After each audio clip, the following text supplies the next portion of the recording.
Berkat bantuan para Haenyo, Seon A berhasil diselamatkan dan dibawa ke rumah sakit. Bahkan ketika polisi bertanya tentang hubungan mereka, Dong Seok hanya menjawab, "Saya tidak mengenalnya."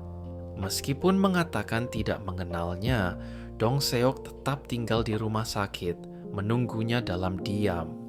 Dong Seok akhirnya memberinya tempat untuk tinggal dan perlahan bertanya, "Apa yang sebenarnya terjadi padamu?" Sona mulai bercerita dengan suara pelan. "Aku menikah 7 tahun yang lalu. Setelah masa kecelakaan, depresiku semakin parah dan akhirnya kami bercerai. Setelah perceraian, hak asuh anak jatuh ke tangan ayahnya. Aku semakin depresi dan rasanya aku tidak ingin hidup lagi." Mendengar bahwa Seon A telah bercerai, hati Dong Seok mulai goyah. Untuk pertama kalinya, dia benar-benar mendengarkan rasa sakitnya. Sementara itu, Yongju dan Jonghyun mengambil keputusan besar untuk hidup mereka. Saat teman sekelas dan bibi tetangga tahu tentang kehamilan, Eun Hye makan bersama Hosik. Namun hatinya dipenuhi dengan rasa cemas akan badai yang akan datang. Jonghyun akhirnya berdiri di depan toko ayahnya. Dia menggenggam tangannya erat, bersiap untuk mengatakan yang sebenarnya. Setelah mendengar pujian dari ibu-ibu restoran, Ingon merasa bangga. "Anakmu tampan dan pintar ya." Dan Ingon hanya bisa tersenyum lebar. Dengan suara bergetar, Jonghyun berkata, "Ayah, aku punya sesuatu yang harus aku katakan." Ingon memberikan soda dingin pada Jonghyun dan berkata, "Minum dulu, lalu katakan apa yang ingin kamu katakan." Jonghyun akhirnya berkata, "Yongju, dia hamil." Ingon terdiam sejenak, lalu tertawa kecil. "Kadang, kesialan orang lain bisa jadi keberuntungan kita. Sekarang dia tidak punya waktu untuk belajar. Jadi peringkat 1 di sekolah pasti milikmu sekarang." "Ayah, aku ayah dari bayi itu." Ingon terdiam cukup lama. Tanpa sepatah kata pun dia kembali meminum soda. "Aku akan berhenti sekolah dan mulai bekerja. Tolong bantu aku, ayah." Ingon yang hanya hidup untuk putranya akhirnya meledak dalam kemarahan. Makian dan pukulan pun mulai muncul. Saat ayahnya mulai makan ramen, Yongju memberanikan diri untuk bicara. "Ayah, aku hamil." Ayahnya hanya menyeruput ramen, mengira itu bagian dari cerita drama. Ayahnya menonton TV dan berkata, "Tenang saja, wanita itu nggak hamil kok." Lalu mulai menyeruput ramen dengan santai. "Ayah, aku benar-benar hamil." Ayahnya menatap kosong sejenak, lalu tiba-tiba menyemburkan ramen dari mulutnya. "Besok kita ke rumah sakit. Kamu hapus bayi itu dan lanjut sekolah." Tapi bagi Yongju, Hosik tetaplah segalanya.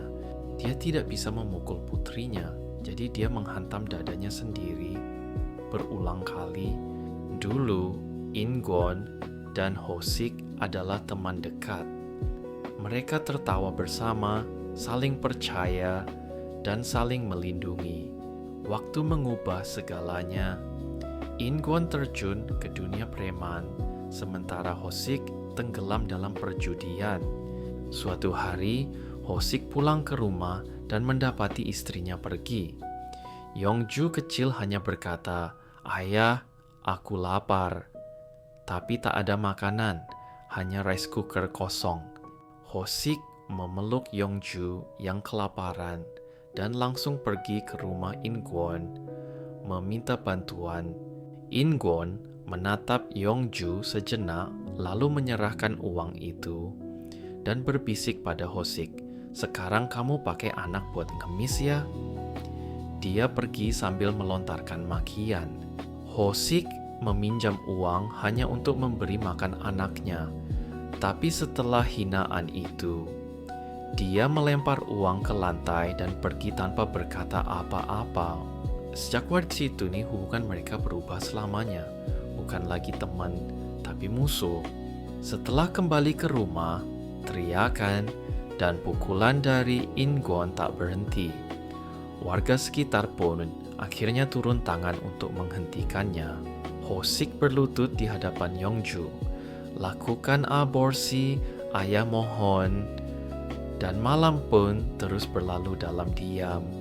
Keesokan harinya di pasar, gerak-gerik Ingon dan Hosik tampak aneh.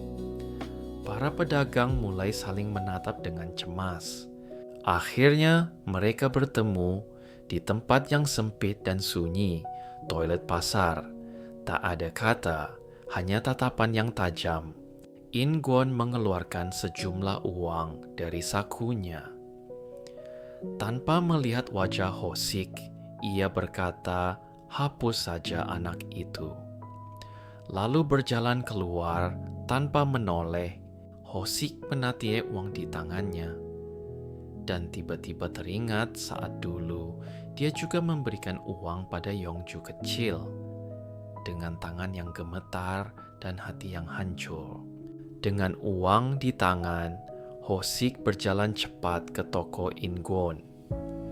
Tanpa ragu, ia melemparkan uang itu ke lantai sambil berteriak, "Kau pikir ini cukup untuk menghancurkan hidup seseorang?"